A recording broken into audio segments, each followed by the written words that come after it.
കള്ളൂടിയനല്ലേ? അതുകൊണ്ടെന്താ? അല്ല, വിശ്വസിക്കാൻ പറ്റുമോ? ഒരു പാന്റിനും ഷർട്ടിനും കാര്യമല്ലേ വാന്ന്. ടൈലറെ, പെട്ടെന്ന് വേണം, അരമണിക്കൂറിനാം വേണം. എന്ത്? ഒരു കാക്കി പാന്റും ഷർട്ടും. എപ്പോ കൊടുത്തതാ? ഇല്ല, കൊടുത്തില്ല. ഇപ്പൊ കാശ് തരും. നിങ്ങൾ തുണി എടുത്ത് തുന്നി തരണം. എന്താന്നറിയോ, തീരെ സമയമില്ല, അതുകൊണ്ടാ. ഓ, അതുകൊണ്ടല്ലേ. തുണി എടുക്കണം, അളവെടുക്കണം, തയ്ക്കണം, അരമണിക്കൂർ കൊണ്ട് തരിയും വേണം. ഓ, അതെന്നെ കൊണ്ട് പറ്റൂല. വേറെ ആരെങ്കിലും നോക്കാം. ശരിയാണ്, സമയം പിടിക്കും. അല്ല, ബ്രേക്ക് ഇൻസ്പെക്ടർ അയാൾ നേരം പിടിച്ചിട്ടല്ലേ ഉള്ളൂ. ഇനി അയാൾ പിടിക്കോ? ഇല്ലേ? ഒരു ദിവസം ഒരു നേരം. കുഴപ്പമില്ലല്ലോ. ഏയ്. എന്നാലേ ഈ ലാസ്റ്റ് ട്രിപ്പിന് വരുമ്പോ തരാം. രാത്രിയില് ആ. നോക്കട്ടെ. നോക്കണ്ട, തന്നാ മതി. എന്നാലേ അളവെടുക്കാം. ഓ, ചാക്ക് പതുക്കിട്ടാ, വണ്ടിക്കകത്ത് ആളുള്ളതാ. പഴയ പലകയാ. തലയൊക്കെ ഒന്ന് മാറ്റി പിടിച്ചേ. ചെട്ടിക്കാവിൽ എപ്പോഴാ എത്താന്നൊന്നും പറയാൻ പറ്റില്ല. എത്തിയാ എത്തി. അങ്ങോട്ട് ചെല്ലേ മുതലാളി. എന്താ ഇവിടെ? ഞാൻ വിചാരിച്ചു അവിടെ. മനസ്സിലായില്ലേ, നമ്മുടെ ബസ് കെട്ടി അന്ന് ആശുപത്രിയില്. എന്തായി, കാല് പോയോ? അയ്യോ, കാലൊന്നും പോയിട്ടില്ല. ഫലത്തിൽ മുഴുവനായിട്ടും പോയി. പ്രസിൽ എനിക്ക് ഇനി ഒരിക്കലും ജോലി കിട്ടില്ലെന്ന് ഉറപ്പായി.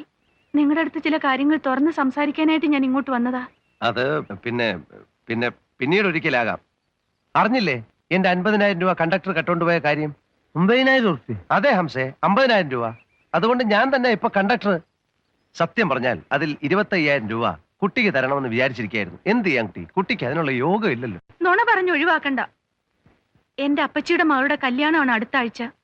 ചുരുങ്ങിയത് ഒരു 2 പവനെങ്കിലും കൊടുക്കണം. പിന്നെ എനിക്കൊരു ജീവിതമാർഗം വേണ്ടേ? നടക്കാനൊക്കാത്ത ഞാൻ എന്ത് ചെയ്യും? ആളുകൾ പറയുന്നത് ഒരു തുണിക്കടയോ മറ്റോ തുടങ്ങാനാ. അതാവുമ്പോ നടക്കണ്ടല്ലോ, ക്യാഷിലിരുന്നാ മതി. ഞാൻ ജംഗ്ഷനിൽ ഒരു കട നോക്കി വെച്ചിട്ടുണ്ട്. എന്നാ പിന്നെ തുണിക്കട മാത്രമാക്കണ്ട. അതിന്റെ അടുത്തൊരു സിനിമാളും തൊട്ടടുത്തൊരു പെട്രോൾ പമ്പും ഇവിടെ എവിടെങ്കിലും ഒരു 100-300 ഏക്കർ റബ്ബർ എസ്റ്റേറ്റ് വാങ്ങി തന്ന വീട്ടിൽ തന്നെ ഇരുന്നാൽ മതിയല്ലോ. കടയിലും പോകണ്ട. നിങ്ങളോടല്ല ഞാൻ സംസാരിക്കുന്നത്. അതെയോ? എന്റെ കുടുംബത്തിന്റെയും സകല കാര്യങ്ങളും നോക്കിക്കൊള്ളാമെന്ന് എന്റെ അടുത്ത് വാക്ക് തന്ന മനുഷ്യനോടാ. അതെ അതെ, കുട്ടി ഒരു ദുർബല നിമിഷത്തിൽ. എന്നുവെച്ചാ ബസ് പുറപ്പെടാറായി. പ്ലീസ് നാളെ വരൂ. എപ്പോഴും അങ്ങനെ പറഞ്ഞിരുന്നല്ലോ. ശരി, തൽക്കാലം ഇത് വെച്ചോളൂ. നാളെ നമുക്കൊരു പരിഹാരം ഉണ്ടാക്കാം. ഓക്കെ.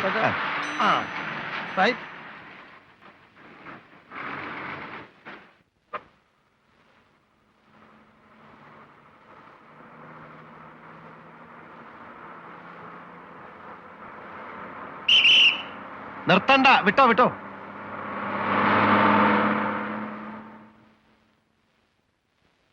കട അടയ്ക്കല്ലേ, കട അടയ്ക്കല്ലേ. മോനെ, ബസ് വന്നത് കണ്ടില്ലേ? ഞാൻ എന്റെ പാന്റ് ഷർട്ടും തയ്ക്കാൻ കൊടുത്തിരുന്നു. അതിങ്ങെടുത്താ. അല്ല സാർ, അത് തയ്ച്ചോണ്ട് ഞാൻ അച്ഛന്റെ വീട്ടിൽ കൊണ്ട് വെച്ചിരിക്കുകയാണ്. അല്ലെ ഞാൻ ഷാപ്പിൽ കൊണ്ടു കൊടുക്കും. സാറ് വന്നാട്ടെ. എവിടെ? ഷാപ്പിലേക്കോ? അല്ല, വീട്ടിലേക്ക്. ഇതാ വീട്.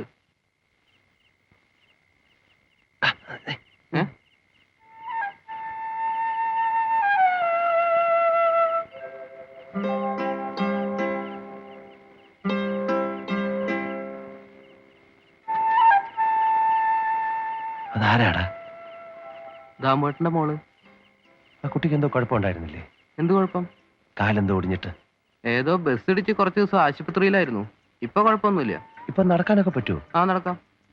എന്തേ? ഒന്നുമില്ല. അതെ, രാത്രിയില് പെൺകുട്ടികൾ മാത്രമുള്ള വീട്ടിൽ ഒരു യുവാവ് കടന്നു ചെല്ലുന്ന ശരിയാണോ? അത് ശരിയല്ല. നിനക്ക് അറിയാല്ലേ? നീ പോയിട്ട് ആ തുണി ഇങ്ങ് വാങ്ങിച്ചോണ്ടോ. ചെല്ല് ചെല്ല്. പിന്നെ ഞാൻ ഇവിടെ നിപ്പുണ്ടെന്ന് പറയണ്ട. ശരി. ശരിടാ.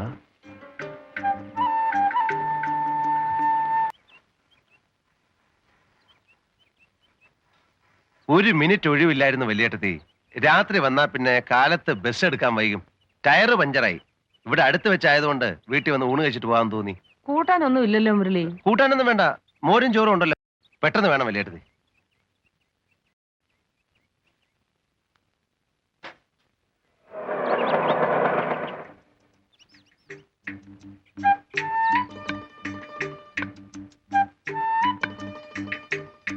അയ്യോ, എന്താ കുട്ടി ഇത്? കുട്ടി കാല് തീരെ വയ്യാതെ ഇത്രയും ദൂരം വരണമായിരുന്നോ? അമ്പലക്കടവിൽ നിന്നാ പോരായിരുന്നോ? എത്ര നേരം നിന്നു? ബസ് കാണാതായപ്പോ ഞാനിങ്ങ് പുറപ്പെട്ടു. ഒരു കണക്കിന് വന്നത് ഏതായാലും നന്നായി. എന്തിനും ഏതിനും ഒരു അവസാനം വേണമല്ലോ. ഒരു അകത്തോട്ടിരിക്കാം. എനിക്ക് വേഗം പോണം. വരൂന്നേ.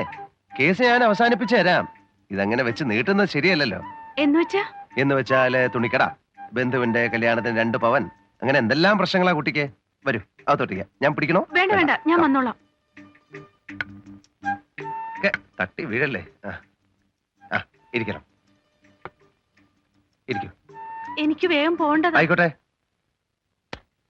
ഈ ക്രച്ചസിന് എന്ത് ചെലവായി? എന്തേ? അല്ല, ഇതില്ലായിരുന്നെങ്കിലേ കുട്ടിയാകെ കഷ്ടപ്പെട്ടു പോയേനെ, നടക്കാൻ പറ്റാണ്ട്. അതുകൊണ്ട് ചോദിച്ചാ. നോക്കട്ടെ. ആ നോക്കട്ടെ എന്ന്. ഓഹോ, ഇത് വെറും കമ്പാണല്ലേ, വലിയ ചെലവൊന്നും ആയിട്ടില്ല. നേര് പറഞ്ഞ കുട്ടിയുടെ കാര്യം ആലോചിച്ച് ഞാൻ വിഷമിക്കാത്ത ദിവസങ്ങളില്ല. ഞാൻ പല ഡോക്ടർമാരുമായിട്ട് ഇങ്ങനെ ചർച്ചകൾ നടത്തിക്കൊണ്ടിരിക്കുകയാണ്. അപ്പൊ അവര് പറയുന്നത് ഈ സ്ഥിതി ഇങ്ങനെ തുടർന്ന് പോവാണെങ്കിൽ കാല് പഴുത്ത് ആള് തന്നെ ക്ലോസ് ആയി പോകുമെന്നാണ്. അതുകൊണ്ട് സത്യത്തിന്റെ മുഖം വളരെ ക്രൂരമാണ് കുട്ടി. ഡോക്ടർമാർ ഒന്നടങ്കം പറയുന്നത് കുട്ടിയുടെ കാല് മുറിച്ചു കളയണമെന്നാണ്. എന്നിട്ടൊരു ഒന്നാം തരം രാജസ്ഥാൻ കാല് പിടിപ്പിക്കാമത്രേ. രാജസ്ഥാൻ കാലോ? അതെ, രാജസ്ഥാൻ കാല്. രാജസ്ഥാനിലെ ജയ്പൂർ കാല്. നല്ല ഒറിജിനൽ കാലാണെന്നേ തോന്നൂ. നടക്കാനാണെങ്കിൽ ഈ കാലിനെക്കാട്ടിലും നല്ല സുഖമാണ്. എത്ര ലക്ഷം രൂപ ചെലവായാലും വേണ്ടില്ല, ഈ കാല് മുറിച്ചു മാറ്റാൻ ഞാനൊരു ഡോക്ടറെ ഏർപ്പെടുത്തിയിരിക്കുകയാണ്. എന്റെ കാല് തൊടാൻ ഞാൻ സമ്മതിക്കില്ല. കുട്ടിക്ക് കാല് ശരിയാവണ്ടേ? വേണ്ടെന്ന് ആര് പറഞ്ഞു? ഏതെങ്കിലും നാട്ടുവൈദ്യന്മാരടുത്തുനിന്ന് കഷായം കുടിച്ചു നോക്കാം. നിങ്ങൾ രൂപ തന്നോണ്ടിരുന്നാ മതി. ഇനി അങ്ങനെ രൂപ തന്നോണ്ടിരിക്കാൻ പറ്റില്ല. കുട്ടിയുടെ ഈ കാല് കീറി മുറിച്ച് വെട്ടി മാറ്റി പറിച്ച് ദൂരെ കളഞ്ഞിട്ട് നല്ല മനോഹരമായ ഒരു രാജസ്ഥാൻ ജയ്പൂർ കാല് വെച്ച് നല്ല ജീവിതം ആരംഭിക്കാം. ഏതായാലും ഓട്ടോ ഉണ്ടല്ലോ, നമുക്ക് ഇപ്പൊ തന്നെ ഡോക്ടറെ അടുത്ത് പോവാം. വേണ്ട, ഇപ്പൊ വേണ്ട. അങ്ങനെ രോഗിയുടെ ഇഷ്ടം അനുസരിച്ചാണോ ഡോക്ടർ ചികിത്സിക്കുന്നത്? ഏതായാലും ഡോക്ടറെ അടുത്ത് പോലെ ഞാൻ ഈ ഡ്രസ് ഒന്ന് മാറിയിട്ടുണ്ട്. അയ്യോ എന്താ? അയ്യോ, ഞാൻ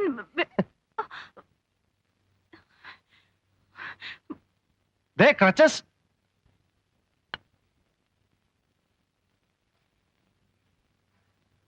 ഇത് ഇതുവരെ ശരിയായില്ല എന്റെ ഹംസേ. സ്റ്റെപ്പിനി ലെയറിലായിരുന്നു. ഞാൻ ഫോട്ടോ എടുത്ത് പോയി കാറ്റടിപ്പിച്ചോണ്ടെന്നാ. നീ വന്നേ,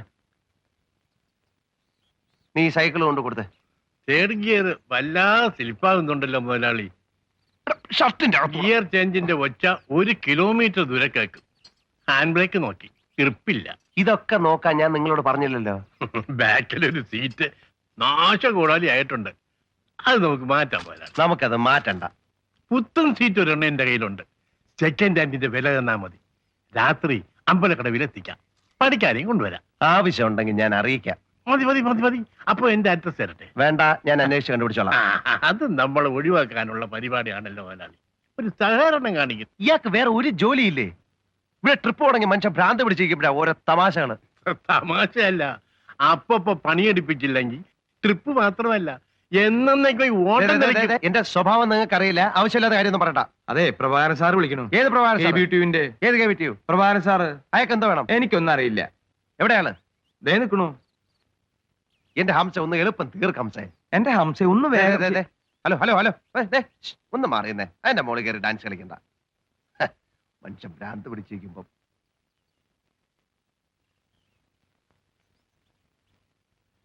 എന്താ താൻ തന്നെത്താനങ്ങ് വേഷം കിട്ടി അല്ലേ? ഇനിയിപ്പോ ഡ്രൈവറെയും ക്ലീനറേയും കൂടെ ഒഴിവാക്കിയിട്ട് ഒക്കെ വീട്ടുകാരെ കൊണ്ട് ജയിക്കാമെന്നായിരിക്കും. അതെ, എന്റെ ഇഷ്ടാ.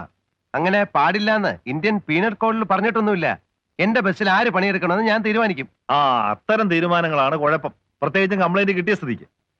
കംപ്ലൈന്റ്? അതെ, ആദ്യത്തെ ആളെ പിരിച്ചുവിട്ടല്ലേ നിങ്ങൾ കണ്ടക്ടറായത്?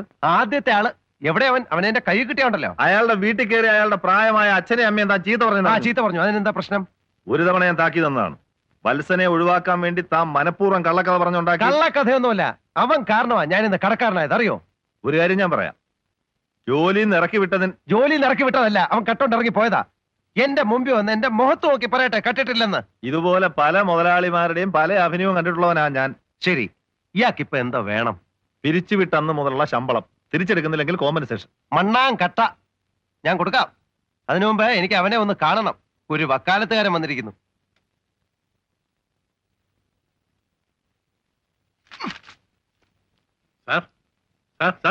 അപ്പൊ സീറ്റിന്റെ കാര്യം? എന്റെ ആശാന, ഇയാളൊന്ന് പോയേ. സീറ്റിന്റെ